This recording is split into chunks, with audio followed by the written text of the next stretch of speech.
Hello hi नमस्कार, मैं आपका सूरज सर स्वागत करता हूं आज के इस सेशन में। आज के इस धमाकेदार सेशन में हम लोग 12th क्लास के पॉलिटिकल साइंस यानी राजनीतिक विज्ञान के उन इम्पॉर्टेंट क्वेश्चंस को डील करने वाले हैं जो एनआईएस ने खुद ऑफिशियल वेबसाइट पे दिया है और इसको हमने ऐप में भी अपडेट कर दिया है।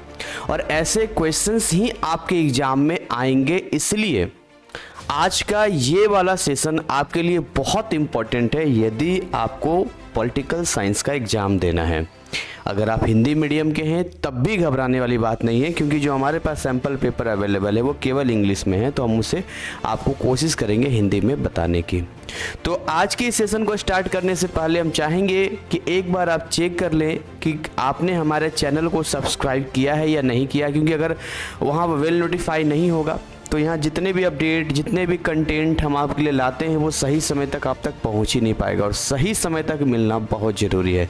दूसरा ये चेक करें क्या आपके मोबाइल फ़ोन में हमारा ऐप इंस्टॉल है या नहीं है। नहीं है तो अभी इंस्टॉल कर ले। वहाँ पर हमने हिस्ट्री का कोर्स ऑलरेडी डिज़ाइन कर दिया और बाकी सब्जेक्ट्स के भी काम चल रहे हैं, और वहाँ प्रीवियस ईयर क्वेश्चन वगैरह भी आपको मिलते हैं जो फ्री ऑफ कॉस्ट है। तो चलिए आज की सेशन की शुरुआत करते हैं। And the most important but not least, अभी तक आपने हमारे WhatsApp and free Telegram channel में एक्सेस नहीं किया है तो डिस्क्रिप्शन में जाओ, वहीं पर सारे लिंक मिलेंगे। तो यहाँ पर देखिए पेपर जो है 100 मार्क्स का है, सैंपल पेपर क्वेश्चंस है पॉलिटिकल साइंस, जिसका कोड है 317 317 कोड है। इसमें लिखा है this questions paper consist of 54 questions, total 54 questions हैं। All questions are compulsory, mark are given against each questions, attempt all questions इधर फ्रॉम। अब आपको यहाँ समझना है कि इसमें समझना है लास्ट में आपको ऑप्शनल मॉड्यूल मिलेगा। अब या तो आप ऑप्शनल मॉड्यूल 7A कर लो या तो आप ऑप्शनल मॉड्यूल 7B कर लो, ठीक है।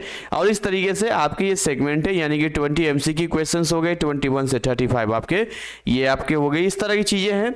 सेक्शन बी में आपको ये टाइप पूछ रहा है यहाँ से, और यहाँ से हमारा क्वेश्चन पेपर स्टार्ट हो चुका है।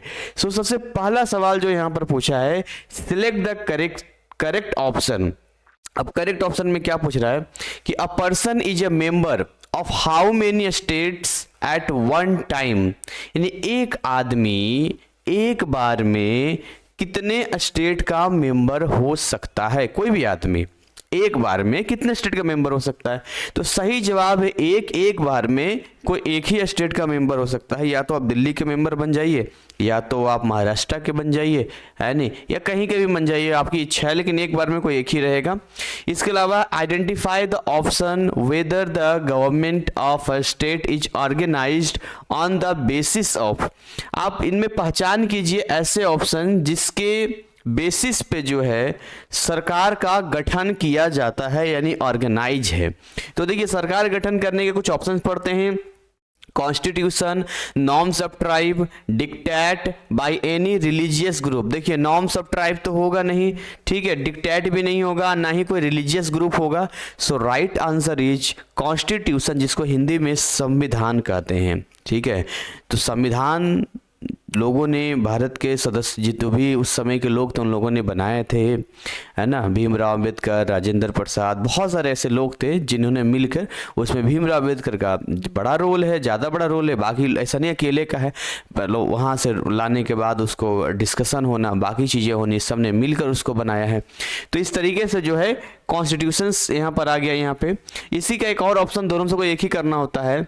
The membership of the state is. अब देखिए जो स्टेट की मेंबरशिप है वो वॉलेंट्री है, कंपलसरी है, both A and B and none of the above. तो ये कंपलसरी होता है, और वैसे कोई आदमी ऐसा हो ही नहीं सकता जिसका कोई भी स्टेट का मेंबरशिप ना हो। संभव है क्या? सीधी सी बात है। Question number 3, what are the features of an association. Association का क्या फीचर जब एसोसिएट होते हैं? Organization of the people, some common specific objectives, joint efforts, all of the above. तो देखिए इसमें ये सारे के सारे आएंगे। ऑर्गेनाइजेशन, लोगों का ऑर्गेनाइजेशन भी होना चाहिए, है ना, कुछ कॉमन स्पेसिफिक ऑब्जेक्टिव्स, मुद्दे होने चाहिए, और ज्वाइंट एफर्ट, सबको मिलकर एफर्ट्स लगाना होगा तब जाकर होगा। So right answer is all of the above. Who was a French idealist political philosopher of the 18th century? तो 18th सेंचुरी में कौन फ्रेंच का आइडियलिस्ट आदर्श जो हम पॉलिटिकल फिलोसफर कहते हैं वो था, इसको हमें समझना है। ठीक है, तो यहां पर देखिए अगर हम आइडियल फिलोसफर की बात करते हैं, रसियो, लेनिन, सॉक्रेट्स एंड प्लेटो, तो इसका सही जवाब है रसियो। इसका और करके दिया है, liberalism is the political philosophy of which of the following class. तो यहां जो लिबरलिज्म है वो पॉलिटिकल फिलॉसफी किस क्लास का है, सोशलिस्ट, आइडियलिस्ट, कैपिटलिस्ट और ओरिएंटलिस्ट। तो यहां पर हमें समझना पड़ेगा कि ये जो आपका लिबरलिज्म है ये सोशलिस्ट पे नहीं चलेगा, समाजवाद पे नहीं चलेगा, पूंजीवाद पे चलेगा, कैपिटलिस्ट पे चलेगा। ठीक है, कैपिटलिस्ट पे चलेगा। when a nation attains a statehood it becomes a, जब कोई नेशंस अटेंड करता है स्टेटहुड तो ये बन जाता है कंट्री, स्टेट, नेशन स्टेट या फर्स्ट एंड सेकंड बोथ। तो इसका सही जवाब होगा आपका नेशन स्टेट। ठीक है, अगला बात करते हैं, a person arrested under preventive detention can be kept in jail without trial for a maximum period of. देखिए किसी व्यक्ति को मान लो कि उसको संदेह की दृष्टि से, है ना, उस पर संदेह है या मान के चलो कि उस पर कुछ इस तरह की चीज़ें, जैसे बहुत सारे ऐसे एलिगेशंस हैं उसके ऊपर, तो उसको ज़्यादा से ज़्यादा कितने दिनों तक जेल में रखा जा सकता है। तो देखिए 3 मंथ, 6 मंथ, 12 मंथ, 9 मंथ, 3 महीने से ज़्यादा जो है उसको जेल में रख ही नहीं सकते हैं, अगर उसको मान लो किसी पुलिस ने या किसी ने भी संदेह की दृष्टि से कर लिया है तो। इसका लिखा है, any person arrested by the police shall have to be produced before the nearest magistrate within a period of. देखिए यदि कोई पर्सन है जिसको पुलिस ने अरेस्ट कर लिया है, ठीक है, तो उसको प्रोड्यूस करना होगा एक नज़दीकी मजिस्ट्रेट के सामने, जो भी चीज़ें अपनी बात रखनी होगी। तो कितने, बिफोर द नियरेस्ट, कितने टाइम में, 12 घंटे में, 36 घंटे पहले, 48 घंटे, 24 घंटे, 24 घंटों में उसे कर देना पड़ेगा अगर वो अरेस्ट हुआ है तो उसकी बात हो। देखते उसका जो होता है ना, तुरंत उसका बेल उसका वकील आता है, लेके जाता है, कागज में साइन वाइन कराता है, होता है ना, 24 घंटे का होता है। Identify the correct statement. अब देखिए, The ceasefire line determined in 1949 was called the LOC after 1962। ये सारे डेट इंपॉर्टेंट है। 1962 में चाइना से हमारी लड़ाई हुई थी, है ना, जो LOC की जो लड़ाई वहाँ पर है आपका 1972 में भी और 1949। तो अभी हम आपको बताते हैं पूरा। The cease fire line determined in 1949 was called the LOC after 1972। The cease fire line determined in 1951 was called the LOC after 1965 and the ceasefire line determined 1950 was called the LOC after 1963। तो यहाँ पर देखिए कुछ date यहाँ पर जैसे दिया गया है, जिसमें देखिए ये 1951 और 50 वाला हटा दीजिए, 1949। अब 1949 की बात करते हैं, LOC कारगिल का होता है। LOC जो है वहाँ पर जो सीज फायर वहाँ बनाया गया, लाइन बनाया गया है। तो 1972 के बाद जो है उसी को LOC का नाम रखा गया। इस पर एक मूवी भी है, LOC कारगिल ऐसे कुछ करके, जैसे बॉर्डर मूवी थी वैसे इस पर भी मल्टी स्टारर मूवी दिया गया इसमें। विच of the following is incorrect? Durand line is the boundary line between India and China. इसमें कौन गलत है ये बताना है। The McMahon line is the boundary line between India and China and red Cliff line is the boundary line between India and Pakistan, both B and C। तो इसका जो गलत जवाब ये है, डुरांड लाइन जो है वो इंडिया और चाइना के बीच का बाउंड्री लाइन नहीं है बल्कि मैकमोहन है वो। आगे बात करते हैं question number 8, identify the incorrect statement about the principles of Panchsheel. Panchsheel का जो स्टेटमेंट है, जो सिद्धांत है, उसकी गलती निकालिए। तो mutual respect for each others, territorial integrity and sovereignty, mutual non-aggregation, interference in each other's internal affairs and peaceful coexistence। ठीक है, तो हमें ये समझना होगा कि इसमें हमें गलती निकालनी है पंचशील का। अब दो सिस्टम जब एक साल चल रहा होता है, जैसे स्टेट गवर्नमेंट का ले लीजिए, सेंट्रल गवर्नमेंट का ले लीजिए, तो अब आपने अक्सर सुना है कि कई बार स्टेट गवर्नमेंट सेंट्रल गवर्नमेंट को बोलता है हमें काम करने नहीं दे रहा है, हमें परेशान कर रहा है, जबकि राइट ही नहीं है सेंट्रल गवर्नमेंट का कि किसी भी स्टेट गवर्नमेंट को वो मजबूर कर सके कोई भी काम करवाने के लिए। यही तो सबसे खासियत है, ठीक है। इसलिए जब किसी एक पार्टी की सरकार सेंट्रल में होती है और वो स्टेट में होता है तो वो, मुझे ऐसा लगता है, अच्छा काम कर सकती है। इसके पीछे रीजन ये है कि अगर मान के चलिए सेंटर में कोई और सरकार है, स्टेट में कोई और है, तो दोनों अपोजिशन में रहेगा, अगर मे बी पॉसिबिलिटी होती है, तो फिर ये चलेगा दाएं करेगा बाएं, और उससे क्या है प्रॉब्लम, पब्लिक को समस्या आती है। तो ये गलत है, इंटरफेरेंस कभी एक दूसरे के इंटरनल अफेयर में नहीं करेगा। हाँ, एलिगेशंस लगा सकता है, बात कर सकता है एज ए पार्टी मेंबर की तरह। एक प्राइम मिनिस्टर के एक पद ओहदे पर रहकर या उसके पावर का इस्तेमाल करके किसी भी आप चीफ मिनिस्टर को ऑर्डर नहीं दे सकते हैं कि ये करो, उठ जाओ, बैठ जाओ, ऐसे करो वैसे, ये सारी चीजें नहीं हो सकती है, राइट ही नहीं यहाँ पर। पीसफुल, शांति तरह से कोई एग्जिस्टेंट हो गया। Identify the correct statement. Correct statement ढूंढिए। Shimla pact was sign between India and Pakistan and नहीं, शिमला पैक्ट इंडिया पाकिस्तान में थोड़ी था। Under the Shimla pact the Kashmir issue can not be raise in international और any other forum. Shimla pact of 1972 was violated by Pakistan. Shimla pact, Shimla, एक minute, कौन सा date लिखा है, 1999। ठीक है, ठीक है, हाँ ठीक है, इंडिया पाकिस्तान के बीच में साइन हुआ था शिमला पैक्ट, ठीक है। और शिमला पैक्ट के अंडर में ये सारे पॉइंट आप नोट करके चलना, ये सारे इंपॉर्टेंट है कि under the Shimla pact the Kashmir issue can not be raised in international और एनी अदर फोरम। तो शिमला पैक्ट एक बनाया गया था इंडिया और पाकिस्तान के बीच में, और इसमें ये रखा गया था कि आप कश्मीर का जो मुद्दा है वो इंटरनेशनल या किसी यूएनओ वगैरह में नहीं रखेंगे। क्योंकि रीजन ये था कि जब बंटवारा हुआ था तो उस समय क्या हुआ था कि जो राजा हरि सिंह थे, उस समय देखो क्या हुआ, पाकिस्तान अलग हो गया और बाकी भारत रियासतों में बटा हुआ था, और उधर जो एक रियासत कश्मीर का मान लो, तो कश्मीर के राजा हरि सिंह थे। अब क्या हुआ कि पाकिस्तान ने कहा हम अपना देश बनाएंगे। हिंदुस्तान में अलग अलग रियासतें थी जिसको मिलाना था। सरदार वल्लभ भाई पटेल का बड़ा धन्यवाद और उनका एक आशीर्वाद रहा, इतना करके गए कि आज भारत एक है, नहीं तो पता नहीं क्या होता। और आपका राजा हरि सिंह ने कहा कि जी हम जो हैं वो क्या बोलते हैं, अलग ही रहेंगे हम। तो इस तरीके से तीन भागों में बोल सकते हैं। बाकी क्या हुआ कि जैसे ही भारत और इंडिया पाकिस्तान अलग हुआ, पाकिस्तान ने क्या किया, कश्मीर पे धावा बोल दिया। अब जब कश्मीर पे धावा बोल दिया उस टाइम पे, तो सरदार वल्लभ भाई पटेल का जो मैटर था वो था रियासतों को वो सही कर रहे थे, और उस समय के तत्कालीन प्रधानमंत्री थे पंडित जवाहरलाल नेहरू। तो भाई कुछ मुद्दे प्रधानमंत्री के भी हाथ में है, तो उनके हैंड बोले हमको दे दो, हम हैंडल कर लेते हैं।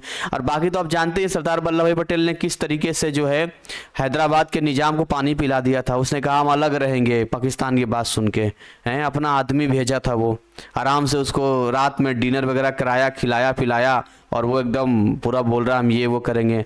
और अगले ही सुबह इंडियन आर्मी हैदराबाद पहुंचती है, निजाम को मजबूर कर देती है कि आप अपना अलग रियासत नहीं बना सकते हैं, आप अपना सरकार बनाइए लेकिन इंडिया के अंदर रह के। तो वैसे ही राजा हरि सिंह के ऊपर कोई दबाव नहीं था, वो स्वतंत्र थे जी कि हम अपना अलग बनाएंगे। लेकिन जैसे ही पाकिस्तान जो है कश्मीर के ऊपर धावा बोल देता है, तो अब समझने वाली बात यह है कि मान लो अब वहां पर क्या था कि तुरंत आनन फानन में राजा हरि सिंह ने एक लेटर लिखा भारत के प्रधानमंत्री को कि हम भारत में विलय करना चाहते हैं, मिलना चाहते हैं। अब एक बात बताइए, आपका कोई पड़ोसी है या आपका कोई रिश्तेदार है, आप ही का कोई भाई है, अब वो भाई जो है आपको पूरी तरीके से बोल रहा है कि भाई ये सब कुछ हम तुम्हारे साथ मिलकर रहना चाहते, करना चाहते हैं। तो अगर उसके ऊपर कोई अटैक कर रहा है, उसके ऊपर कोई हमला कर रहा है, तो आप अपनी सेना भेज सकते हैं, आर्मी भेज सकते हैं, लड़ाई लड़ सकते हैं। पंडित जवाहरलाल नेहरू ने क्या बेवकूफ़ी की कि इस मुद्दे को लेकर चले गए यूएनओ में। अब जैसे ही यूएनओ में मुद्दा चला गया, तो आप जानते ही हैं अमेरिका वगैरह हथियार बेचने वाला देश है। अब देखो जो टॉर्च बेचने वाला है तो क्या चाहेगा, अंधेरा कायम रहे। तो उन्हें अच्छे से पता था कि आज एक बीज हम और बो देते हैं, हमेशा ये लोग लड़ते रहेंगे। वैसे भारत पाकिस्तान के बीच में शायद नहीं लड़ाई होती, लेकिन अमेरिका को भी अच्छे समझ में आ गया था कि हाँ अगर ये मुद्दा रह गया तो हमेशा लड़ेगा। हम पाकिस्तान को भी हथियार बेचेंगे, भारत को भी हथियार बेचेंगे। और कितनी बेवकूफ़ी, मतलब मान लो किसी के ज़मीन में कोई एंट्री कर गया, हमला बोल दिया है, तो क्या नियम उसको ये कहता है ना कि उसको भगाओ और वो जो पूरा हिस्सा है जिसके पास जाना चाहता है उसको दो। तो यूनो जस्टिस देता है और जस्टिस में कहता है कि जितने हिस्से तक पाकिस्तान अपनी आर्मी लेकर घुसा है वो हिस्सा पाकिस्तान का, और बाकी जो हिस्सा बच गया वो हिस्सा हिंदुस्तान का। मतलब आप ही का कोई ज़मीन है और कोई दुश्मन आ जाए और जहाँ तक वो पूरा घेर ले, मतलब वो उतना उसका हो गया है नहीं। ये कहाँ का नियम है, और ये जानबूझ किया गया। और आज भी देखो एक पीओके बन गया, यानी पाकिस्तान ऑक्यूपाइड कश्मीर बन गया है, और एक कश्मीर अपना इंडिया के पास है, यानी कि इस तरह से दो भागों में स्प्लिट हो गया। अब इसकी वजह से इंडिया आज भी चाहता है कि वो पाकिस्तान, वो कश्मीर हम लेकर रहेंगे, और लेना भी चाहिए मैं कहता हूँ, अब चाहे जो करना पड़े, क्योंकि वो हिस्सा तो कभी पाकिस्तान का था ही नहीं। और उल्टा अगर वो हमारे हिस्से में आता है तो वहाँ से बहुत सारी आतंकवादी गतिविधि है जो पाकिस्तान अपने अंदर में करवाता है। इस पर कई सारे मूवीज वगैरह भी आपने देखा होगा। तो वो अपना हिस्सा है, अपने देश का हिस्सा है वो। तो ये सारी चीजें हैं जो यहाँ पर है। तो वही हुआ था कि 1999 में जो है यहाँ पर हुआ था कि आप इस मुद्दे को फिर से कोई भी इंटरनेशनल मुद्दे पर नहीं ले जाएंगे। Shimla pact of 1972 was violated by Pakistan in May 1999। लेकिन आप जानते ही हैं कि पाकिस्तान एक नंबर का, हम क्या बोले, बहुत बढ़िया देश है नहीं, बहुत बढ़िया देश है पाकिस्तान। इतना बढ़िया देश है कि सारे नियम कानून तोड़ देता है, वो कुछ समझता ही नहीं है। तो 1999 में इस इंपैक्ट को भी तोड़ दिया उसने। तो इसमें लिखा था कौन सा करेक्ट स्टेटमेंट है, तो ये लिखा all of the above. Problem Pakistan के लोगों में नहीं है, मैं शुरू से कहता हूं वहां की राजनीतिक सत्ता गड़बड़ है। मैं सही बता रहा हूं। जैसे मैं बिहार से बिलोंग करता हूं, तो बिहार में इंडस्ट्री नहीं आने का रीजन क्या है, वहां की राजनीतिक सत्ता गड़बड़ है। अब पाकिस्तान की इतनी बड़ी आबादी है, वो थोड़ी ना प्रधानमंत्री के पद पे बैठे, बाकी जो बैठे हैं। तो इन बातों को अगर पाकिस्तान से मेरा वीडियो देख रहा है तो दिल पे ना ले ले कि भाई हमें सर बोल रहे हैं। आपका पाकिस्तान के यहाँ का, अगर आप पाकिस्तान से हैं तो आपके यहाँ का जो सरकार है, राजनीतिक सत्ता, आप हिस्ट्री उठा के देखो, कभी एक जगह रही नहीं है, हमेशा तख्ता पलट हुआ है, कभी ये हुआ है, कभी वो हुआ है, और हमेशा जो है आर्मी कंट्रोल में गया है।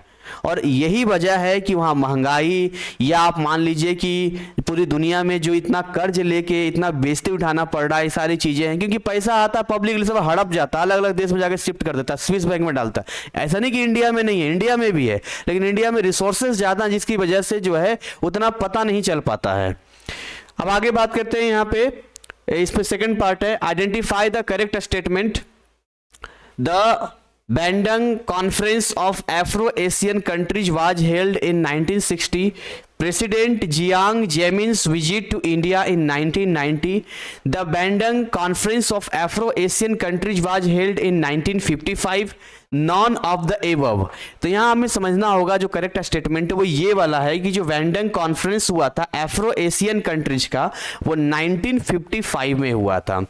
इसके अलावा आगे हम बात करते हैं, identify the incorrect statement about the non alignment movement.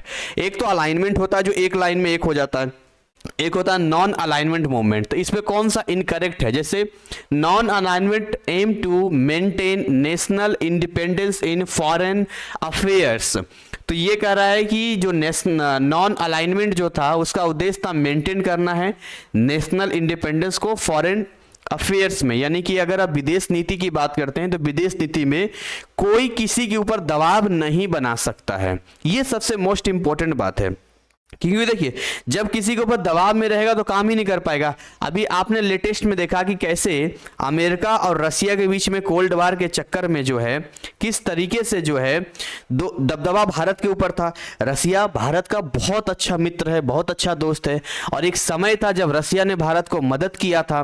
कैसे हम भूल सकते हैं वो दौर जब जय जवान जय किसान लाल बहादुर शास्त्री ने दिया था, और उस टाइम पे जब लड़ाई हमारी युद्ध चला था तो हमारे देश में गेहूं की कमी पड़ गई थी और हमने अमेरिका से गेहूं मांगा था और अमेरिका ने बिल्कुल थर्ड क्वालिटी का गेहूं हमें दिया था।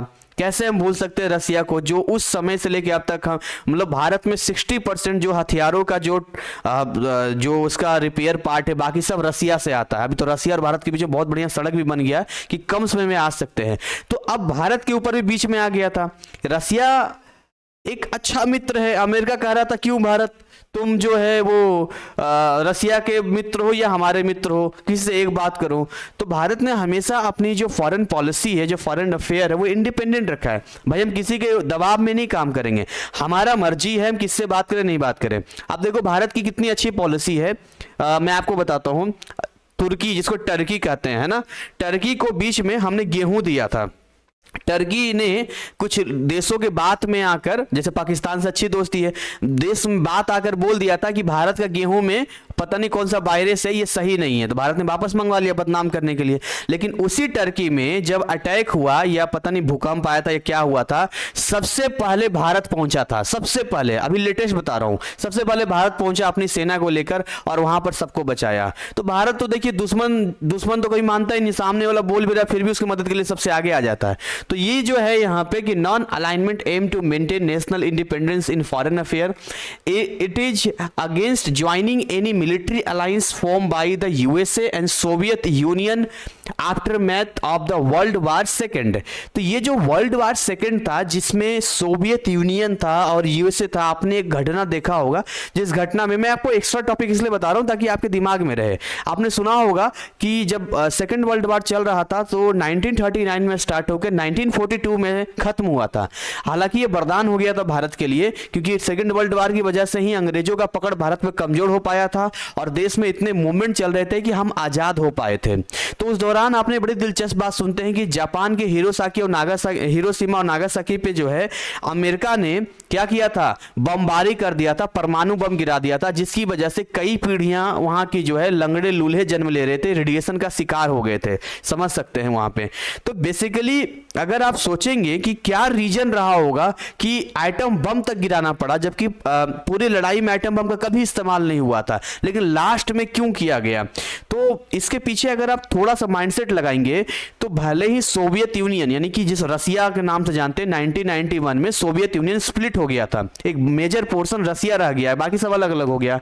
तो मैं उसी को मान के चलता हूं, सोवियत यूनियन, अमेरिका, ये सब एक ही कैटेगरी में थे। लेकिन वर्ल्ड वार 1 के दौरान क्या हुआ था, क्योंकि रसिया ने सारे पैसे लगाए थे, लेकिन उसके अंदर लोगों का दबाव इतना ज्यादा था कि 1918 में खत्म हुआ, लेकिन 1917 में रसिया को वापस आना पड़ा और उसकी जगह अमेरिका आया था। और जब अमेरिका आया था तो सारा प्रॉफिट रसिया का ले लिया था, जिसके वजह से उन दोनों के बीच में मनमुटाव स्टार्ट हो गया था, इसको कोल्ड वार कहते हैं। अब दोनों के बीच में कॉम्पिटिशन था। सोवियत यूनियन कहना था कि हम बड़े ताकतवर हैं पूरी दुनिया में, और अमेरिका कहना था यूएसए का कि हम बड़े ताकतवर हैं दुनिया में।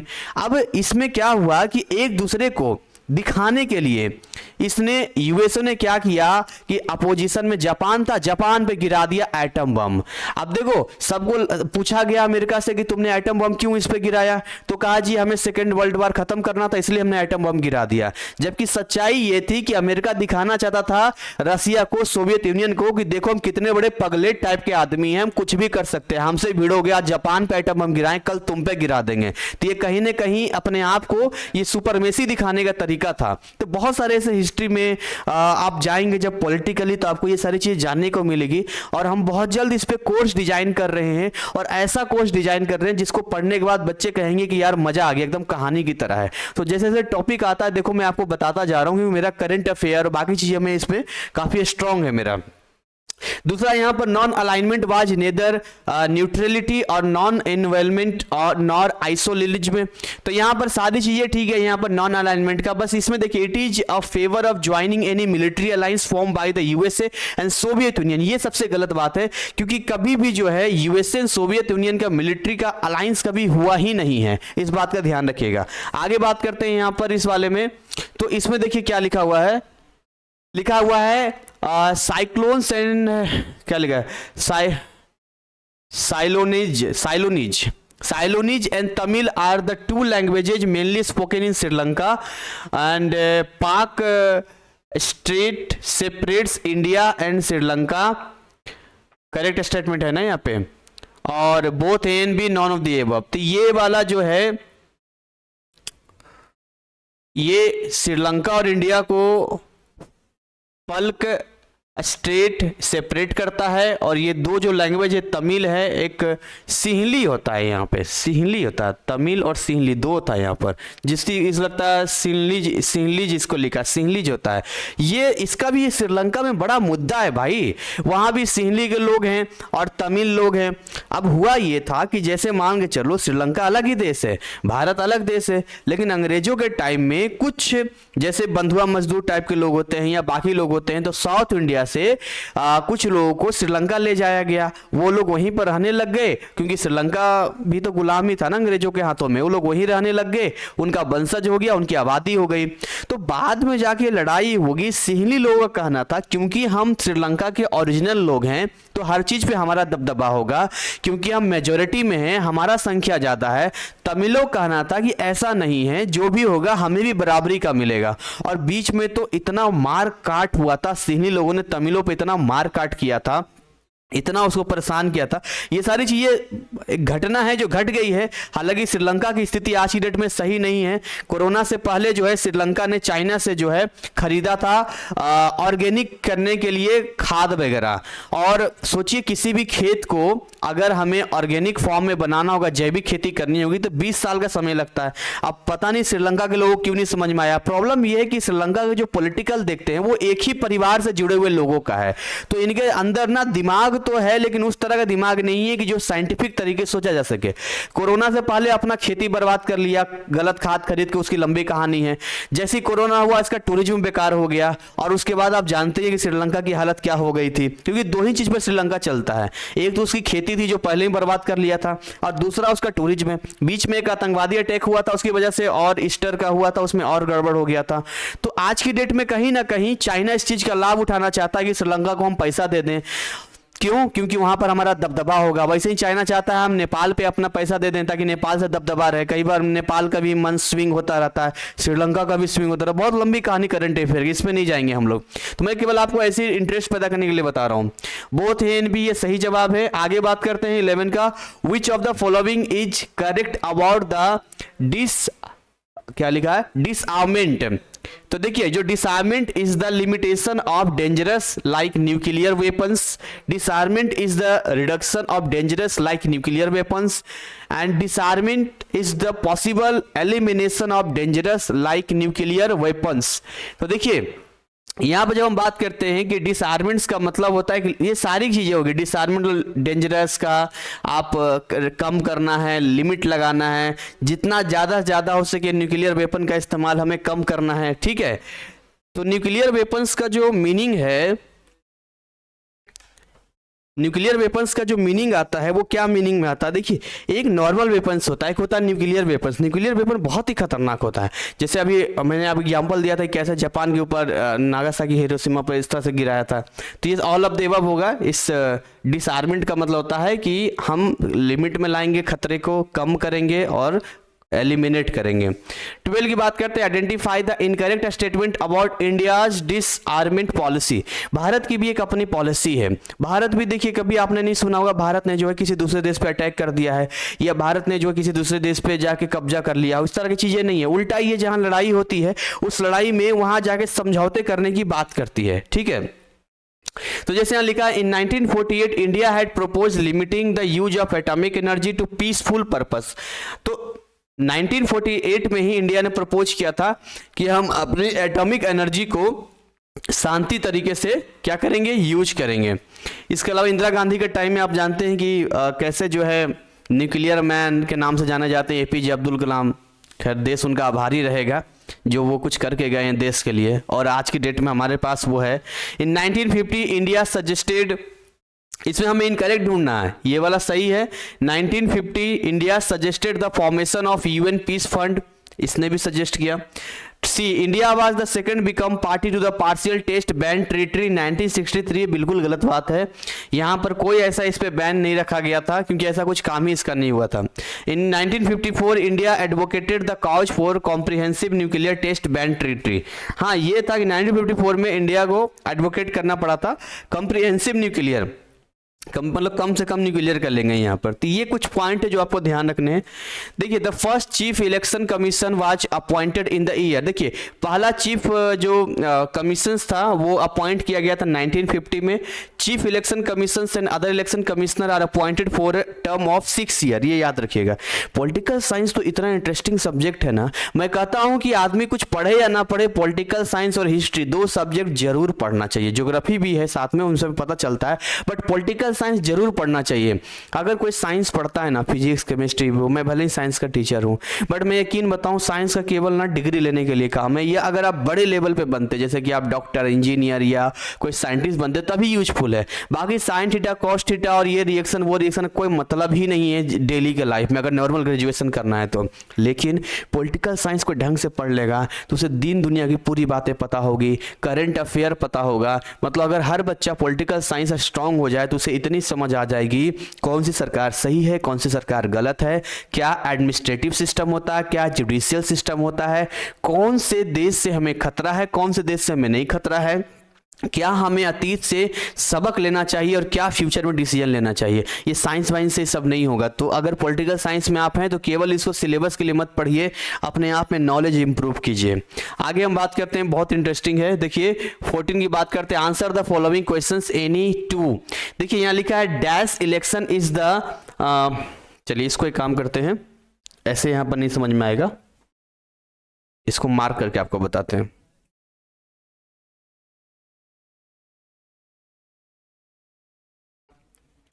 देखिए, dash election is noticed when the Lok Sabha or state assembly is dissolve before completion of 5 years. तो इसको हम बोलते हैं मिड टर्म इलेक्शन। एक होता है हमारा मिड टर्म, तो mid term election is notify होता है जब लोकसभा या कोई स्टेट असेंबली जो होता है वो डिसॉल्व हो जाता है 5 साल से पहले, तो उसी को मिड टर्म, बीच में इलेक्शन ले लिया जाता है उसका। ठीक है, चलिए आगे बात करते हैं हम लोग। 1 मिनट होल्ड कीजिएगा जरा, बहुत सारे फोन कॉल्स आ रहे हैं, टीम को मैं दे देता हूं जरा।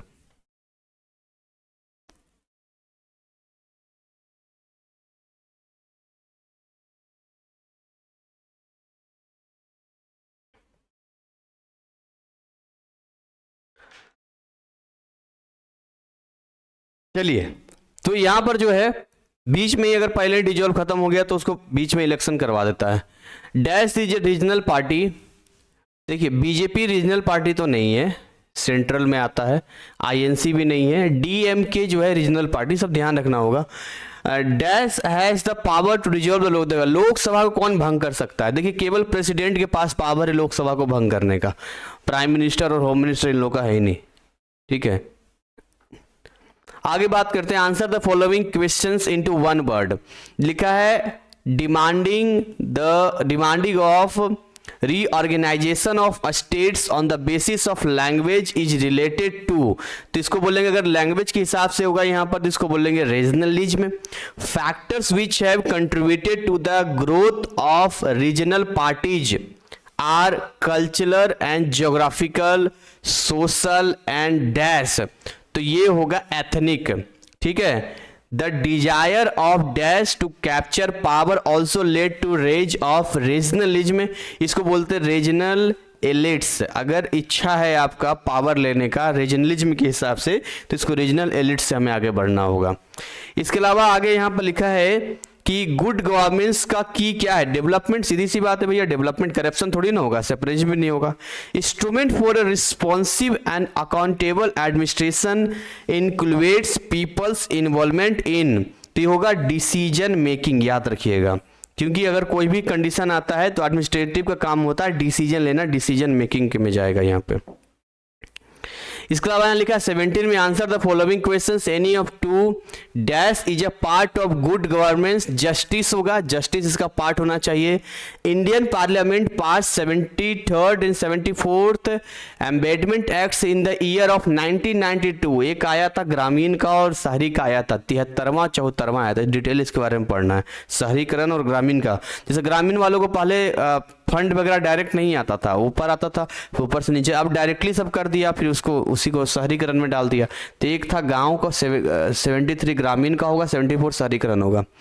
पंचायती Raj institutions is mention in the dash of the Indian constitution. देखिए आर्टिकल 40 में जो है पंचायती राज इंस्टीट्यूशन मेंशन किया गया है।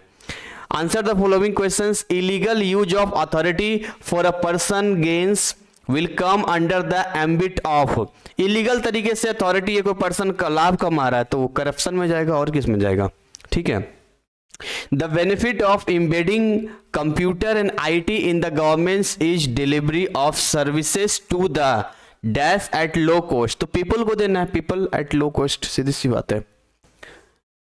आगे बात करते हैं। Dash is hindrance in implementing good governance. A computerized project in Kerala named as Dash has been used to provide the service to the common people। एक तो था पॉपुलेशन एक्सप्लोनेशन का आया था हिंड्रेंस का report, hindrance implementing good governance, and एक computerising project Kerala का आया था जिसका नाम था फ्रेंड्स, क्योंकि ये जो पॉपुलेशन एक्सप्लोड कर रहा है, आबादी बढ़ रहा है, उसके ऊपर था, पंचायत इलेक्शन सब नहीं। Answer the following questions any of two. Which organ of the government makes law. कौन कानून, देखिए पार्लियामेंट, लेजिस्लेचर, जुडिशरी। एक होता है कार्यपालिका, विधायपालिका, न्यायपालिका, ठीक है। तो जुडिशरी हो गई, न्यायपालिका और कार्यपालिका, विधायिका, विधायिका हो गई एक आपका, लेजिस्लेचर्स। तो ये पार्लियामेंट का काम है, इसका बेसिकली पार्लियामेंट काम करता है। Through which organ the state express its will।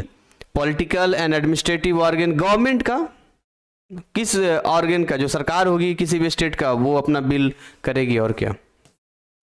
यहां लिखा है what was the polis for the ancient Greek. तो सिटी एंड स्टेट इसका लिखना है हमारा आंसर, ठीक है, अगर पॉलिस बोलेगा पुराने ग्रीक का। तो 21 से बात करते हैं यहाँ पे, ठीक है, यहां से कुछ आंसर देने हैं। चलिए इसको हम अंडरलाइन करते हुए चलेंगे क्योंकि ज़्यादा इसमें है, सारे की पॉइंट्स पढ़ते चलेंगे। यहाँ पे लिखा है right to education has been included in the fundamental right by. कौन सा अमेंडमेंट हुआ था जिसमें शिक्षा एजुकेशन को भी डाला गया था? ये हुआ था 86, याद रखिएगा 86वां जो 86 सुधार हुआ था संविधान में, बीच बीच में होते रहता, उसमें डाला गया था। Sale and purchase of human beings as goods and commodities for immoral purpose such as slavery and prostitution is called। देखिए इंसानों की खरीद बिक्री जिसमें भी आपका अमानवीयता हो, जैसे कि मजदूर के रूप में या वेश्यावृत्ति में, प्रोस्टिट्यूशन में जो लड़कियों करते हैं, तो किस में आता है? वो ह्यूमन ट्रैफिकिंग में आता है, स्लेवरी में आता है, या बॉन्डेड लेबर में आता है? ये ह्यूमन ट्रैफिकिंग में आता है, जो इंटरनेशनल लेवल पे कानून बने हुए हैं। पर मजे की बात पता है क्या है? भारत में थोड़ा सा कुछ होता है ना, सारे जितने भी कानून वाले हैं ना सब पहुंच जाते हैं जो इंटरनेशनल लेवल पर हैं, लेकिन कहीं और कुछ होता है, जैसे चाइना इतना बड़ा काम कर दिया, उन लोगों को नहीं बोलेगा। इसके पीछे बहुत बड़ा कारण है वीटो पावर का। अब वो फिर कभी आपको बताएंगे कि कैसे एक पंडित जवाहरलाल नेहरू के एक बेवकूफ़ी की वजह से हमारे पास आज वीटो पावर नहीं है। अगर हमारे पास वीटो पावर होता तो बहुत अलग होता, हम परमानेंट मेंबर भी होते यूएनओ का। इसके अलावा बहुत मतलब दुनिया में एक अलग ही पहचान होती है। वीटो पावर जो बहुत कुछ होता है, मतलब डरता है लोग कि कल को हमारा कुछ काम आ गया, इसने अपना वीटो लगा दिया तो। और चाइना तो ले भी नहीं रहा था, पता नहीं क्या दोस्ती भाईचारी, क्या मजबूरी थी जो इतनी बार आया। पढ़िएगा, मैं ऐसा नहीं अपने मन से बोल रहा हूँ, मैंने सीबीएसई को पढ़ाया है तो उसमें पढ़िएगा कई सारे पॉइंट है। मतलब जवाहरलाल नेहरू की एक बहन लगती थी मुंह बोली अमेरिका में, उसने भी लेटर लिखा था भैया इसको वीटो पावर ले लीजिए। 2-3 बार अप्रोच आया था, है ना, बोला 5 से 6 देश कर देंगे, 5 देश 1 देश एक्स्ट्रा बढ़ा देंगे। बोले नहीं चाइना को ही दिलवा दीजिए। बोला चाइना को देते हैं, आपको भी देते हैं। बोले नहीं, और रीजन क्या बता दिया कि हमारे पास पैसा नहीं है, अभी भारत ये हुआ है। ऐसा क्या बेवकूफ़ी है, ले लेते हैं यार, बेवकूफ़ी काम करते हो। Religion is the concern of the dash in a secular state। तो इंडिविजुअल हो सकता है किसी का, सेक्युलर स्टेट का। Answer the following questions. Right to equality is related to ending the social discrimination. Social discrimination खत्म करना है। Abolition of untouchability also include. देखिए जो भेदभाव है उसको हम बोलते हैं एबोलिशन ऑफ टाइटल्स। ठीक है, इसमें इंक्लूड है उसमें। Answer the following questions, answer in two. In India writ are issued by, जो रिस्ट होता है वो सुप्रीम कोर्ट के पास के, इसका पढ़िएगा काफ़ी डिटेल में। लोअर कोर्ट तो बेचारा कुछ है ही नहीं, तो वकील का फीस भी बहुत ज़्यादा है। नॉर्मल हाई कोर्ट का वकील का फीस 20,000 से 1 लाख रुपया है, इसका तो बहुत ज़्यादा है। लोअर कोर्ट में तो 2, 3, 5 हज़ार में हो जाता है, तो वो तो अलग चीज़ है। बट ये है, it is an order to lower court from a superior court. आपने देखा है कई बार जो है किसी को फांसी लगने वाली होती है, लेकिन सुप्रीम कोर्ट जजमेंट लगा देता है एकदम से, रातों रात है। वैसे किसी के लिए नहीं होता, लेकिन पता नहीं कई बार इंटरनेशनल मुद्दा या कुछ ऐसी चीज़ें रही, आतंकवादी गतिविधि रहा, तो ये लोग कहाँ से कैसे क्या करता है, फटाफट कर देता है एकदम से है। तो खाली सुप्रीम कोर्ट ही तो करेगा। It is an order to a lower court from a superior court to transfer the matter to it or to any other court for dividing the matter. तो इसको बोलते हैं सर्टेररी। सर्टेन होता है ना, सर्टेन, निश्चित रूप से ये होता है। यहाँ पर ये ऑर्डर होता है लोअर कोर्ट को ट्रांसफर करने का। जैसे मान के चलिए मैं आपको एक बात बताता हूँ, जैसे यूपी की बात करते हैं हम लोग। अब मान लो यूपी में जो है डिस्ट्रिक्ट कोर्ट में किसी ने केस कर दिया है ना, अब आप जो है वहाँ पर आपका दूर पड़ रहा है, आप वहाँ है ही नहीं, तो आप जो इलाहाबाद, प्रयागराज जो कहते हैं इलाहाबाद कोर्ट है, वहाँ हाई कोर्ट में जाके आप स्टे ऑर्डर लगा सकते हैं ट्रांसफ़र का, कि भाई हमें दूर पड़ रहा है, हमें इसको क्या करना है, ट्रांसफ़र करवाना है। तो वो आपका देखेगा कहाँ रहते हैं, क्या कुछ कैसा है, उसके हिसाब से वो आपको ट्रांसफ़र कर देगा। सीधी सी बात यही जाता है यहाँ पर, ठीक है। It is an order by the court to the state to produce the person physically before it justify the confinement or release of the person। तो ये होगा हबीस कॉर्पस इसको बोलते हैं, ठीक है। तो यही सारी चीजें हैं, आगे बढ़ते हैं। देखिए अभी और क्वेश्चंस हैं जो बहुत सारे यहाँ पर हैं, लगता है एक पार्ट में नहीं हो पाएगा, बहुत सारे इसमें टॉपिक हैं। टाइमिंग भी जो है लगभग मान के चलिए कि 40 1 घंटा तो यही हो गया, बहुत लंबा जाएगा ये। खैर एनीवे, जितना भी जाए करना है तो करना है, बट 2 पार्ट में कर देंगे, एक पार्ट पहले कम करते हैं, उसके बाद दूसरे पार्ट का। देखिए लिखा है the proposal of impeachment of president can be moved in। तो ये होगा इधर हाउस ऑफ पार्लियामेंट, किसी भी हाउस में वो प्रपोजल डाल सकता है प्रेसिडेंट का। What is the tenure of president, 5 साल के लिए होता है, याद रखिएगा। Answer the following questions, any of two deal with financial affairs of the panchayati raj bodies is constituted state finance commission बनाया गया स्पेशल, जो ये जाके देखती है कि वहाँ पर जैसे कितना काम होना, कैसे होना है, तो कितना फंड आना चाहिए, उस पर काम होगा। अभी जैसे फंड भी आता तो लोग लूट खपेट ज़्यादा करता है ना, देखते एक मुखिया नॉर्मल बनता है 5 साल में स्कॉर्पियो उसके पास आ जाता है, कहाँ से आ जाता है उसका स्कॉर्पियो। अब पैसा आता है कि जी हमारे पास तालाब है, तालाब की खुदाई करवानी है, तालाब की खुदाई, सुनना ध्यान से, तालाब खुदाई करनी, पैसा ले लिया, चेकिंग तो आया नहीं, पैसा से खिला दिया, चेकिंग भी आया, तो फिर कुछ साल बाद लिखेगा जिस तालाब की खुदाई के लिए हमने पैसा लिया था वो तालाब की खुदाई फिर भर गई है, फिर से करवानी है, लो वो तो पहले किया भी नहीं था, फिर डबल पैसा ले लिया। तो ऐसे करके लोग, ऐसे बहुत सारे काम होते हैं। सड़क बनाना है, जब 5 साल पूरा होने वाला होगा, लास्ट के 1 साल पहले बना देगा, बाकी आप टूटे हुए सड़क में घूमिए, बहुत सारे पैसे आएंगे। कोरोना के टाइम में सबको एक आदमी पे पता नहीं कितना कितना रुपया दिया था, 3 लोगों ने एक छोटा सा साबुन 5 रुपये या 10 रुपये का आता है, शायद 5 रुपये का आता है, और पता नहीं एक मास्क 2-3 5 रुपये वाला ऐसे देकर पकड़ा दिया, हो गया। जबकि नियम था कि सब लोगों को सैनिटाइजर देना, ये करना है करना है। करप्शन है भाई अपने लेवल पे।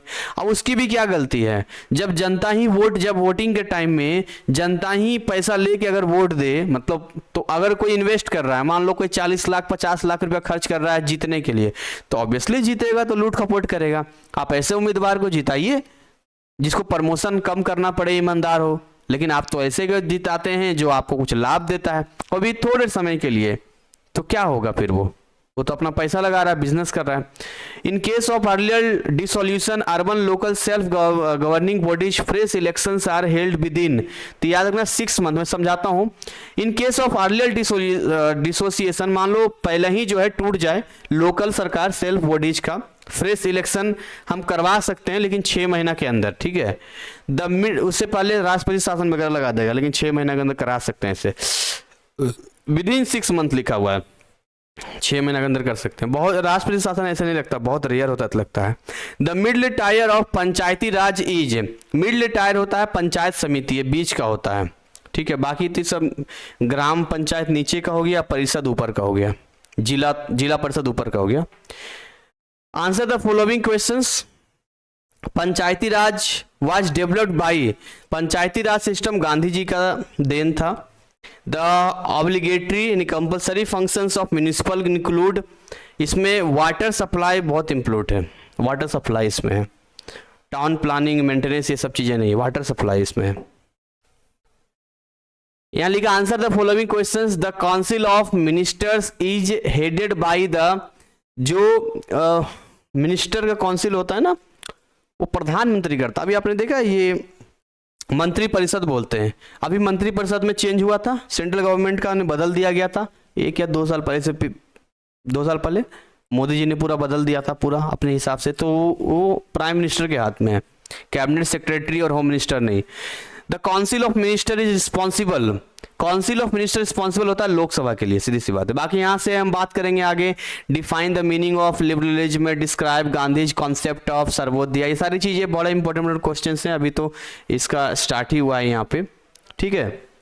तो खैर एनीवे यहीं पर इसको हम बाइंड अप करेंगे और बड़ा मेहनत लगता है। मैंने सोचा था इसको वन शॉट में कर देंगे, हिस्ट्री का 1.5 घंटा गया था, लेकिन इसका कम से कम 2-2.5 घंटा चला जाएगा, क्या करें।